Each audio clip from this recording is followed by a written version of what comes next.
చంద్రబాబు ఏమన్నాడు మొన్న, నేను మాట్లాడాను అంతా అయిపోయింది అన్నాడు. అసలు నువ్వు ఎప్పుడు వచ్చావు, ఎప్పుడు మాట్లాడావు? లేకపోతే ఈ నారాయణ వచ్చి ఎవరితో మాట్లాడాడు? పేపర్లో ఇవాళ మేము ఏమంటే ఇప్పుడు నేను చెప్పినట్టే కోరికలు కోరితే తెల్లారి పేపర్లో నారాయణ అంతా అయిపోయింది, పరిలో మాట్లాడా.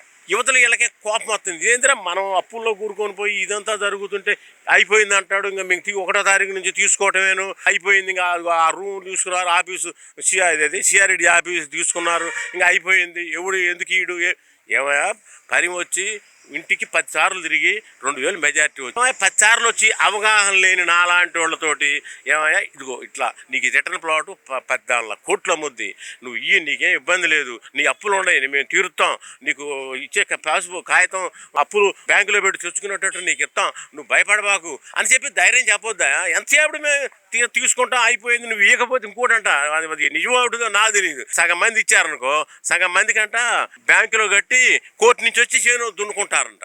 మళ్ళీ ఇదొకటి అది ఒకటి భయం పడుతుంది, ఇచ్చేమైద్దో ఇకపోతే ఏమైద్దో అని మాకు అర్థం కావట్లేదు. మరి నా 10 లక్షల రూపాయలు నా అప్పు ఏంటో, నువ్వు ఇచ్చే 30 ఏళ్ళతోటి నా మొగుడు పిల్ల మేము తినడానికి సరిపోద్ది, మరి ఆ అప్పు ఎట తీసుకోవాలి?